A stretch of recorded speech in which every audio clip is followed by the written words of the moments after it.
So Brian Wang, you never know about Tesla. It's always something.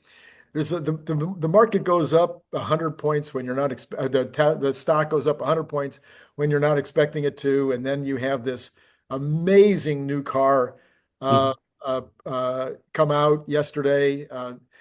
Everything about, I mean, yeah, sure, people can decide whether they think it's beautiful or not beautiful, but the Juniper, we've been waiting for it for over a year. Yeah, It comes out and the stock goes nowhere. So, right. see, people talk about catalysts. Everybody is interested in catalysts. So, this one did not cause any kind of a ripple. Actually, it might have a little tiny bit because the market went down yesterday and Tesla went down like a few pennies. Yeah. Uh, so maybe that kept it, maybe the Juniper kept it from going down even more. But what did you think? Did you think that the Juniper should have been something that would have caused the market to go up? I think it's going to be delayed reaction. Okay. That when the sales and things, I think will be superior with it. I think there's concern about the transition, the ramp of it. Um, so if they execute upon that, it will be, I think, a net positive. Like if, say, sales increase 20%, right? So it's the best-selling car in the world. And 1.2 million or so were sold. So if you up that to 1.4 million, 1.5 million, that obviously will have an effect. Um, but we won't know that until a few months in. Maybe 6 months in. So we see that vehicle here. To me, it looks great. It looks more luxurious. It also has, I think, about 10% more range and more other efficiencies in it. So, and then I think the interior probably is upgraded and aligned with the Model 3. So the Model 3 was also upgraded and it has, superior seats and that kind of stuff. So if all those luxury appointments, which actually cost less, like they actually the cost to build it is less, but it feels more luxurious. So it will increase the margins. So I think better for consumers. It's also, I think they may have um, made certain of design choices for the China-made Model Y, which is currently coming out, slightly different from the um, Model Y that come by the United States. So they could have some regional localization, which on 1.2, 1.5 million vehicles, I make 500,000 vehicles like this, 500,000 like that. 99% of them are the same, but just on the outside, some body panel might be different. It could also make it more attractive to each of the local markets. The Chinese car makers, which are so competitive and so concerning, have they constantly refresh their models, and it's been about I think what 5 years since or 6 years since the Model Y was updated and refreshed. So it needs to compete against the China other car models, and if they've come up with a better design, a more updated design, I think it can't do anything else but increase sales once they're fully ramped. Yeah, so I haven't seen this morning. I had the very unusual experience this morning of sleeping in. I don't know. Hmm. That's a thing. I understand other Yeah. people do that from time to time. But anyway, I haven't seen any news this morning. This is really shocking because by now I would have consumed so much news. But yesterday I did see one report. It was more of a rumorish kind of report, I think, but that they had 50,000 orders within the first 24 hours in China. So that would be a good number. Right, right. That'd be getting close to 1 month of sales for China production. So that's good that they're increasing those sales. Yeah. Yeah, yeah. So the initial reaction, we're always looking for that. When the new Apple phones come out, they're always looking for that initial reaction. What kind of, numbers do they get in the first few days? It's kind of an indicator. Okay, so we've got the Juniper. One of the concerns on the Juniper is the timing of the release for Berlin and the United States and the continuing Osborne effect. And Brian, I'm sure you know that this is one that gets under my skin because I started talking about the Osborne effect on the Model Y last January when the Yeah. Model 3 came out. Actually, it was before that. It was like November, December when they first announced the Model 3 a year and 3 months ago. They announced the Model 3, and I said, this is going to Osborne the Model Y because Yeah. it's so much better. If it had Mhm. just been cosmetic, I don't think it would have exterior cosmetic or even interior cosmetics. I don't think it would have Osborne it at all. But they fixed the Model 3 in the only ways that I feel the Model Y was missing anything, and that was with the comfort and the noise, Mhm. the suspension system and the noise. They fixed that on the Model 3, and people were like, "Well, forget it. I'm not going to get a Model Y till they do this to the Model Y." Right. So I think that coming out with a new vehicle, it will increase sales and it will, people will want, especially the China buyer, they want, the newest, the best luxury and all that kind of stuff. So this will definitely, be well received. And if it somehow didn't increase sales, clearly sales would have reduced with the older vehicle. Right, right. If You're it keeps it, preventing yeah, loss of sales. yeah. If it keeps it the same, that would be a victory. If it Yeah. increases them, that's even better. Now, of course, my feeling is that it really doesn't matter. um, 5 or 6 months from now, when we have robotaxis, you will not be able to keep, the factories will be making whatever vehicle. It could be a 30-year-old Volvo when they were ugly. And they would still sell out because once you're turning them into robotaxis, now it's a business. And I was talking to, who was that last night? Oh, it was Larry, and he said that he's an angel he does angel investment, so he gets tons and tons and tons of people that are sending him requests to finance their companies, and he says he's getting two a day Mhm. average of people that are planning or thinking that they want to do something around robotaxis. Two a day. Right. Yeah. So I also advise and fundraise and invest in startup companies. Don't even much deal flow as Larry does yet. But I see that there's a lot of activity around autonomy, around humanoid bots. I think it just makes sense to be a lot of activity around robotaxi. Um, there's other people involved in advising companies on going towards that. And then there'll be all kinds of businesses related to when that happens. Just like there's all kinds of mini businesses around Uber and around delivery of food and that kind of stuff. You're changing fundamental transportation delivery. So you're going to have all kinds of business opportunities. All right, so let's get back to the whole idea of catalysts, because you've become rather you've had your 15 minutes of fame here in the last month because you predicted that the stock would be 450 long before it was 450.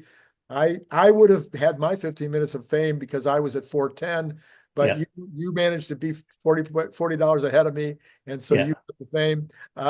So right now, I think I'm going to be closer, Brian, though, because both of our estimates were for the end of January. Right. And I said 410 by the end of January. You said 450. And now I'm thinking 410 at the end of January seems about right. What do you think it's going to be at the end of January?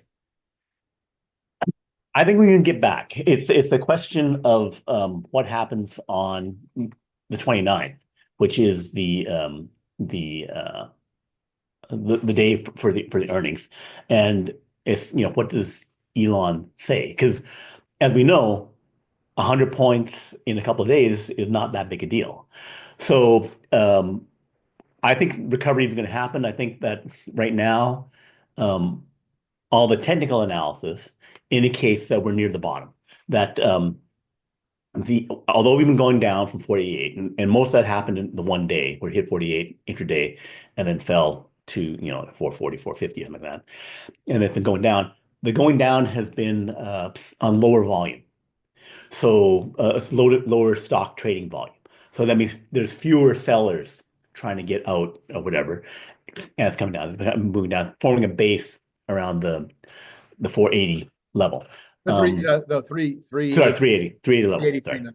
Sorry, 380, 390 level. Right.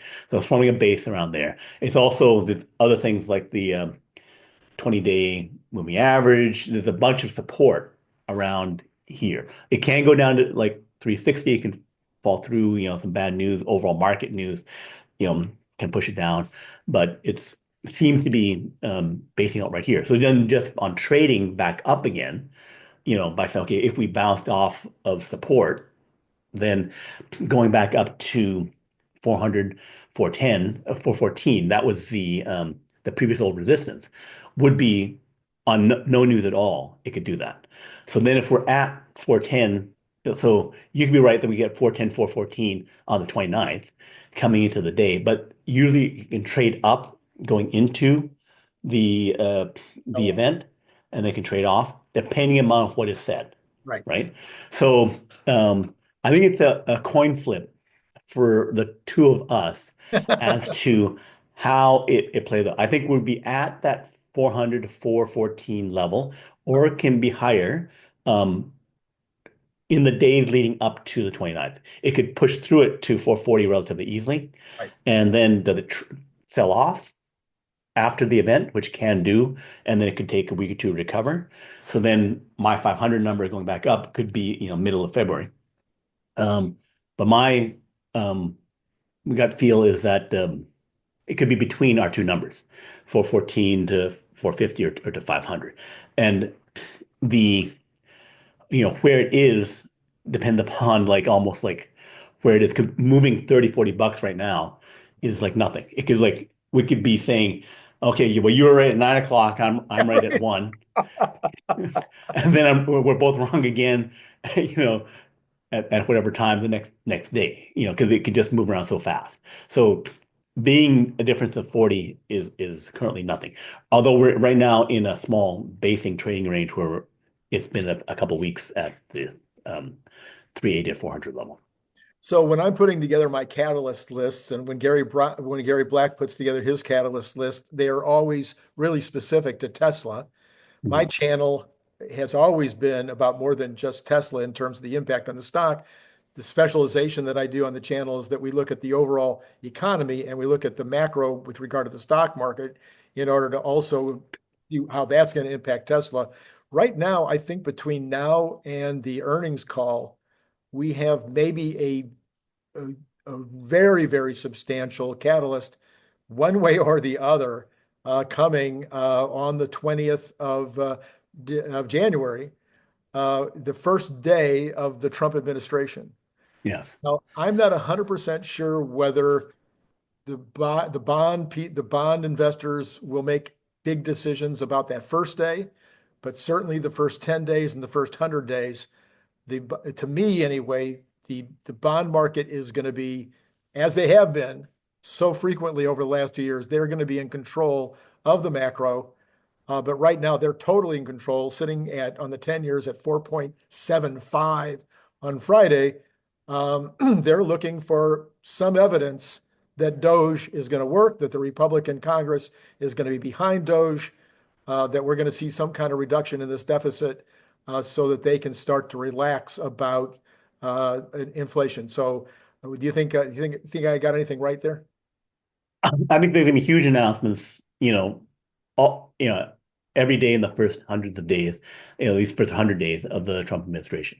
So there'll be big announcements on the 20th. They'll come in with a bunch of, as you said, the executive orders, cancel old executive orders, and things will be rapidly shaken up. Like so much has happened even in the transition, and he makes big announcements. So once it's actually in, I think it'd be even bigger announcements. Um, and I think also on the 29th is the Federal Reserve meeting, right? With the Fine. non-cut. Like 97% chance there'll be no cut, and there probably won't be any cut. But it's not um, the fact that there's no cut won't be the non-event it is because there'll be whatever Jerome Powell says, right? So he could say things that are helpful for the market, or he could say things that are negative for the market. So again, that goes to how much crazy movement there could be on the 29th. Because we'll have a Tesla thing in the morning. We'll have Jerome Powell saying stuff. So the market could be moving like crazy. The interest rates can be moving like the bonds can be trading off of the statements based off the Federal Reserve statistics and stuff. And then you'll have the earnings after the close. So that day we'll have, like I said, morning craziness and then, after the bell craziness. Now, Brian, when you put it that way, it's a wonder that the VIX is only at 17.5. I know, I know, The VIX I should be know. like at 30 when you, Right. when you put it that way. So some people have said, I tend to agree with this. The thing that people remember, they've actually, I think that people have actually forgotten about the first Trump administration. But the thing that had people the most anxious during the first administration and maybe ready to go to an old man who was no longer cogent was the chaos. Hmm. People Right. don't like to live in chaos. A Right. lot of people talk about Eisenhower having been elected to give us 8 years of peace, Hmm. peace abroad, peace of just not a lot of action, not Yeah. a lot of stuff taking place. Jimmy Carter, sometimes people say it was the same thing. So maybe Joe Biden came in to give us 4 years of relative calm because the chaos that Trump creates.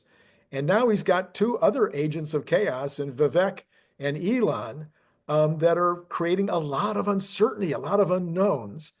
And then you've got the AI thing and the robotics thing that creating additional layers of chaos in terms of the unknowns. So for people that are prone to get worried and nervous about global warming, which was something which was a century ahead, and stop having children because they're worried about the future of the climate. These are things that are going to be happening in the next 30 days, 60 days, 100 days, and year. Should people be? Do you think there's a chaos factor that we should be paying attention to? The last administration had loads of chaos. They may have talked about not having chaos, but you had, the Wars. October 7th, slaughter in Israel and the Israeli war, Hamas war, Hezbollah war, Iran war, Syria war, etc. So there was a lot of chaos there, and there was, you know, banks failing, like you increased interest rates from 0 to 5%, and then Silicon Valley Bank went under, First Republic Bank went under, a bunch of other things happened. So I think that I'm hopeful that things can be more fixed, but it's we're coming into things where a lot of things have gone wrong. So Trump has said that if the hostages, 34 hostages, aren't returned from Gaza, that all X will break loose. So that's why we don't, as a predictor, I can say this, a lot of things are on the table as to what can happen, Yeah, right? So I can't say 100% this is going to happen because we don't know because there's so many things in play, right. right? But I think that the possibility for things to go really, really right is possible. We won't necessarily know that. So how people react as many changes are made is something that we don't know. So there will be variability, but I think change must happen. That people talk about, oh well, the inevitability of $37 trillion in debt, increasing the deficits to $2 trillion. We're actually on track to have a deficit of over $3 trillion based on what's happening right now. So that, you're without change, you're heading toward bankruptcy. So basically, if the U.S. is a big tanker ship or cruise ship, we have to start turning hard now to avoid a certain iceberg, in in 2030, 2035, or something like that. So we have to start making the turns now to avoid that situation. Then people say that's not possible. The the deficits were below $1 trillion under in the first Trump administration, especially if discount the COVID spending.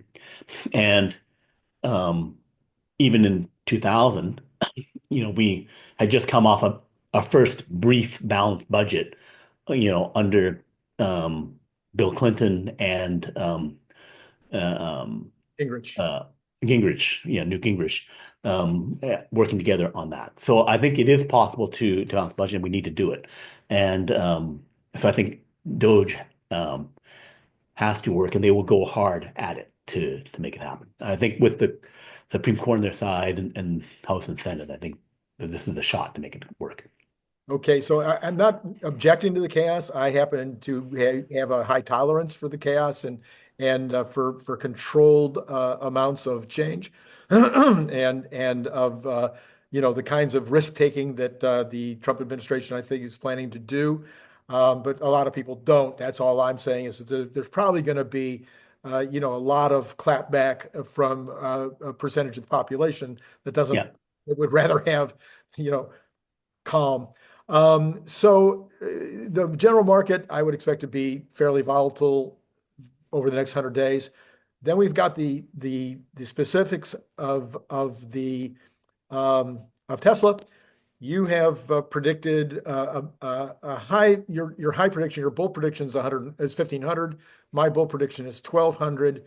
Both of us, I think, are fairly closely aligned to a 700 or 800 level without Robotaxi and without Optimus. mhm, The news over the last few days have given us much more certainty that Robotaxi and Optimus will be here on time, yep, maybe even Optimus better than a lot of people thought. yep. My speculation with regard to the stock in the near term is that that no other catalyst is really going to get us much beyond 500. Your 550 numbers certainly possible, but no other catalyst will get us beyond that range until we have unsupervised. Do you think that's true, or do you think that other catalysts can get us above 550 before that announcement? I think China regulatory approval on full self-driving, which I hope to and expect to happen in Q1, so before the end of March. I expect because we've seen, various screenshots of in China of, full self-driving and the software things, on the um, advertising and that kind of stuff. They're talking about it there, so it seems to be close. So in terms of like what are the catalysts? Full self-driving being authorized in China, them coming in, suddenly have a flood of full self-driving sales in China, which they could say, okay, a month after it happened, we got 200,000 people, 400,000 people to sign up for full self-driving in China, right? And then having a licensing deal. So a licensing deal is not dependent upon unsupervised, not having a human in the driver's seat. So the recent announcement was that Elon, in an interview with a guy from CES, said that it would have safer than human driving in Q2. Before it was middle of 2025, which when they did at the earnings call. So people say, well, what's the difference? That could seems to be a 2, 3 month difference to us who follow it closely. That sounds like it's moved up, right? And then people who say, well, Elon's made all kinds of predictions before. This is based upon they're working on the next version, 13 point whatever, that they already testing. So this is a data-based statement. Well, in fact, they have employees right now doing unsupervised driving. Right. We know of at least two places. We have Northern California, where we believe that there are drivers sitting in the driver's seat, but Mhm. they are trained to treat it as if it was unsupervised. Right. That they would only be jumping in if they are, inches away from disaster. Right. But they're trained to treat it as unsupervised, which I've been talking about for at least 9 months. Is I think that we, as the ones who are most interested when we're driving our vehicles as kind of as test models. We're out there doing it and testing them. We should try to get as close to treating it as unsupervised as we can to get a real feel for what the car can do. The other thing that we know for a fact is they're driving the robocabs around the campus down in Austin and maybe other places that we don't know about. And those are unsupervised, period, because they got no wheels and no pedals. So Right. those are being tested every single day with follow cars, et cetera, et cetera. So we know that they're getting a lot of miles in terms of actual, and they could be setting up barriers and creating, different kinds of obstacle courses with regard to those vehicles. I don't know that for a fact, but that's what I would be doing. What do you think? Yeah, so I think all that testing and work is well underway, both on hyper advanced full self-driving in terms of like the next one that's still supervised, and the supervised, I'll say unsupervised without the driver testing is happening at scale. So for people who say that, this there is clear evidence that it's happening. And in terms of like the timing, when does the stock rip? If we're having a bunch of events happening in the next 3 months, right, where okay, we suddenly announce a larger unsupervised public um, release, where it's happening in Palo Alto because they're talking about doing that there, or some other place in California, in Texas, which they were talking about. That would be both an unsupervised event, plus it would that people, analysts, and the investors wouldn't be able to ignore. And then FSD going into China, getting sales, another version released that's far better, again has more problem solved. That the amount of activity that will happen is we're not going to stay only at 13.2.x or whatever right now. It's not going to stay static. Like these changes will happen. And it's like which are the ones that move the stock? I think FSD in China and Europe, FSD sales there, FSD licensing, and the unsupervised various events, and each one of those things getting at larger and larger scale. And when they start also putting it into the quarterly deck, and also into announcements where they say, and we have this much FSD activity, because the Gary Blacks and the other investors and other analysts say, please spoon feed me. Tell me how many you sold. Tell me how many you're going into, so that we have the capacity thing there. So they can say, I can plug this number into my models, and now I know what it is, which I think will happen because as you get over $1 billion, I think it's material. And so getting more transparency will be just like we have a bit more transparency on energy, although not to the level that I think we need, where basically we have on the volume number, we get how much energy gigawatt hours were sold, right? So we need to have more of that. Like to become a non-auto company, if we have a 20, 30 page deck every 3 months, more pages need to be on Exactly. Yeah. FSD, Robotaxi, Energy. energy, the chips, tell us what's going on, tell the analysts so they can put it in. Just like if you have Amazon before AWS, if you just had, okay, here's our e-commerce sales, and then, one line on AWS, it doesn't make sense because AWS is now 80% of their profits, right? So if we're going to that world, you have to get to a point where they're describing that thing because it is probably financially what matters. And I think that if we have, they talk about 5,000 Tesla bots this year, 50,000 next year, 500,000 the year after that, the amount of financial impact from that, it could become the dominant thing, right? Because 5,000 Tesla bots this year could be one full shift with one bot and one worker at a factory think with I four fig I shifts. think I figured that it was that 3,000 that 1,000 was 750 million in savings. I think I'd have to go back and look that up. I really Right, didn't do that stat later today. right. Yeah, so it would potentially, if it speed things up, it could suddenly mean they could make cars, you know, instead of average cost of goods of 35,000.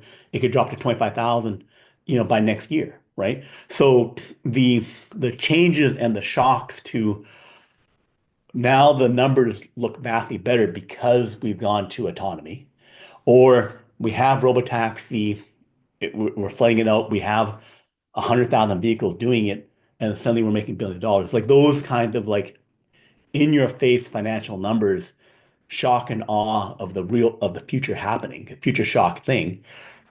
Those could happen before the end of the year, which would then go to, your 1,200, my 1,500, right? So the getting those huge numbers and the huge change in perception around the stock, those are the kind of events that can happen.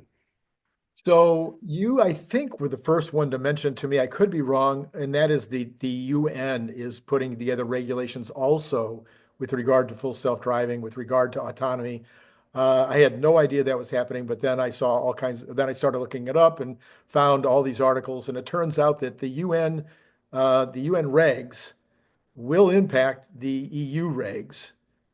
They won't, the EU might still have separate regs that are not the UN regs, so because they got their own people that want to get credit or something. But Australia, New Zealand, Japan, Canada, Mexico, go pretty much around Switzerland, yeah. Switzerland, they're all going to be using the UN regs, okay? Not the Uh, EU regs. They're going to be using the UN regs. They don't have their own regulatory bodies that are coming up with their own stuff. And according to my information anyway, they're just waiting for the UN to do their regs. It occurred to me that with Elon Musk and President Trump coming into office, that the UN, like everybody else, has got to be shaking in their boots because the United States will probably make a statement at some point they're going to withdraw from the UN in order to right. generate some change there, which if there's any organization in the world that needs change, it's the UN. But the very fact that Trump and Musk will now be involved could speed up those UN regs, or maybe even impact how they're written. What do you think? Yeah, I think that the US will become, not, passive and just let other places say what they'll do, what we'll do. So especially something so important as robotaxi and human bot. Like there is some policy in China where they have a robotaxi um, national law.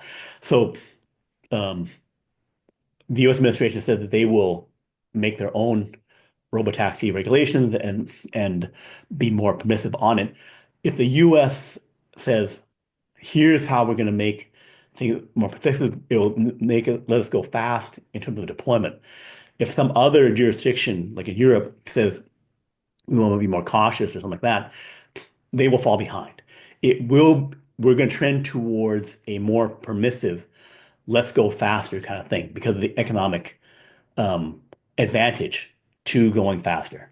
So if people will say, "Oh, it's because Trump wants to favor Elon," it's because this is the new industrialization. This is going from like horse and buggy to cars and planes and trains and massive factories. The shift that we're going to have here is going to be just as large. Roger. For people who don't know the statistics, the world economy before industrialization in the 1860s was about $1 trillion. 100 years later, it's $100 trillion. So we went up 100 times, and we're going to have accelerated um, thing where it's going to be even shorter to go up 100 times.